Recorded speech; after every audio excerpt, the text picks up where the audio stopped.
प्यारे बच्चों, आज हम जानेंगे प्रकाश का प्रकीर्णन। अब देखिए बाबू, प्रकाश का प्रकीर्णन होता क्या है। देखिए प्रकाश का प्रकीर्णन क्या है। मान लेते हैं ये आपका सूर्य है। क्या बाबू? सूर्य है। क्या है? सूर्य है। सूर्य है।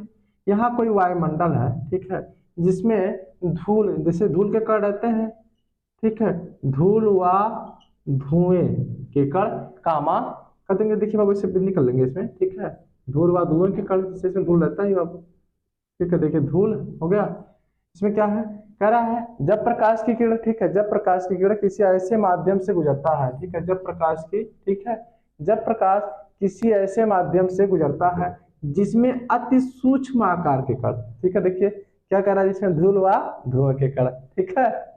अब देखिए जिसमें धूल व धुएं के कण विद्यमान हो, ठीक है, जिसमें धूल, जब प्रकाश, देखिए जब प्रकाश यानी जब सूर्य का प्रकाश किसी ऐसे माध्यम से गुजरता है, जब सूर्य का प्रकाश किसी ऐसे माध्यम से गुजरता है, ठीक है, जिसमें, ठीक है, जब सूर्य का प्रकाश किसी ऐसे माध्यम से गुजरता है जिसमें अति सूक्ष्म आकार, ठीक है, देखिए जिसमें अति सूक्ष्म आकार के धूल व धुएं के कण, कामा वायु के अणु क्या हो, विद्यमान हो, तो इन किरणों द्वारा, तो इन किरणों द्वारा प्रकाश का, ठीक है, प्रकाश का कुछ भाग, तो इन किरणों द्वारा प्रकाश का कुछ भाग सभी दिशाओं में क्या होता है, फैल जाता है।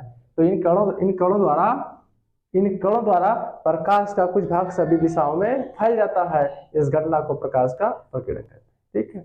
निकल लेते हैं क्या बेटा, जब प्रकाश किसी ऐसे माध्यम से गुजरता है, देखिए जब प्रकाश किसी ऐसे माध्यम से गुजरता है, ऐसे माध्यम से गुजरता है, ठीक है, गुजरता है जिसमें, देखिए क्या लिखे बाबू, जिसमें, देखिए क्या है, जिसमें अति सूक्ष्म आकार के, छोटे छोटे, ठीक है, अति सूक्ष्म आकार के, देखिए सूक्ष्म आकार, ठीक है, अति सूक्ष्म आकार के, ठीक है,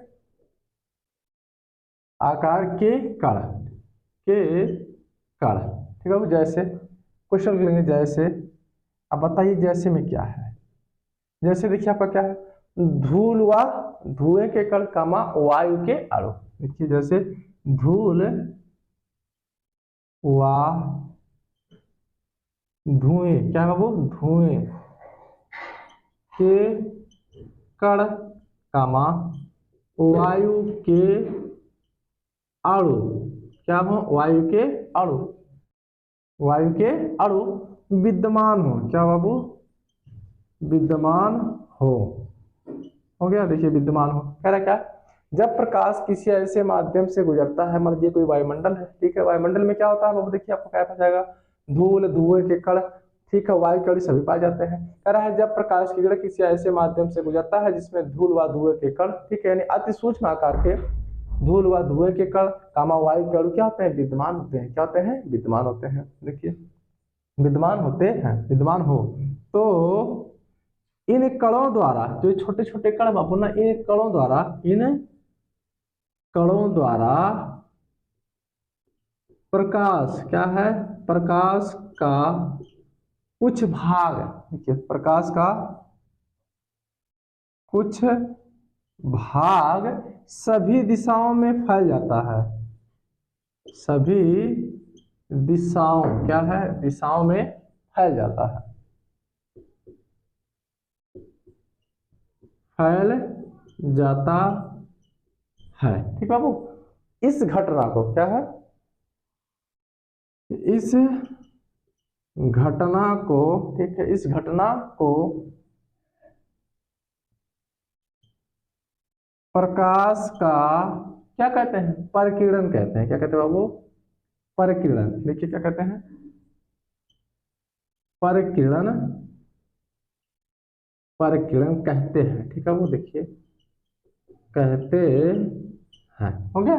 देखिए बार देख लीजिए, जब प्रकाश किसी ऐसे माध्यम से गुजरता, मान लीजिए कोई माध्यम है, विरल माध्यम हो या सघन माध्यम हो, ठीक है, देखिए विरल माध्यम मान लेते हैं, विरल माध्यम, ठीक है, जब प्रकाश किसी ऐसे माध्यम से गुजरता है जिसमें, ठीक है, अति सूक्ष्म आकार के धूल व धुएं के कण, यानी बहुत छोटे छोटे, ठीक है, अति सूक्ष्म आकार के धूल व धुएं के कण कामा वायु के अणु क्या हो, विद्यमान हो, तो इन कणों द्वारा प्रकाश का कुछ भाग सभी दिशाओं में क्या होता है, फैल जाता है। इस घटना को प्रकाश का प्रकीर्णन कहते हैं। ठीक है बाबू। अब देखिए प्रकाश का प्रकीर्णन क्या होता है, इसमें नोट लिख लेंगे, नोट नंबर 1, नोट नंबर 2, देखिए कैसे बाबू, चलिए नोट देख लेते हैं इसमें क्या है। प्रकाश का प्रकीर्णन जो होता है बाबू, लाल रंग के लिए सबसे कम होता है। क्या होता है, सबसे कम होता है। देखिए नोट लिखेंगे आप, नोट नंबर 1, नोट नोट लिखेंगे ऐसे, ठीक है। नोट नंबर 1, लाल रंग का, ठीक है, लाल रंग, ठीक है, लाल रंग के प्रकाश का प्रकीर्णन, लाल रंग के प्रकाश का प्रकीर्णन, प्रकाश का प्रकीर्णन, लाल रंग के प्रकाश का प्रकीर्णन सबसे कम होता है।